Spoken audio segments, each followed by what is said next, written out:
Hello guys, তো আমি আসছি কুশিয়ারবাড়ি রাসমেলা। এটা কোচবিহার ডিস্ট্রিক্টে পড়ে। আর এই রাসমেলার যেটা বিশেষ আকর্ষণ, আমরা রাজবংশী, তো এই দেখো শামুকের হোরপা, যেটা আমাদের রাজবংশীদের খাবার। তো আমরা এখন এটা খাবো, এই যে শামুকের হোরপা, যেটা যারা রাজবংশী তারাই জানবে। তার সাথে একটা রুটি নিছি।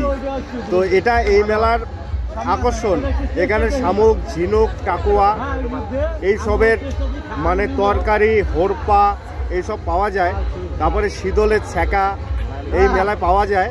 তো আমরা আসছি, তো আমরা এখন শামুক নিলাম 1 প্লেট 6 পিসের দাম 50 টাকা শামুক, আর রুটি একটা 10 টাকা। তো যাই হোক, আজকে আমরা এটা দিয়ে প্রচুর খাওয়া দাওয়া করবো। তো দেখাচ্ছি কেমন লাগে খায়া।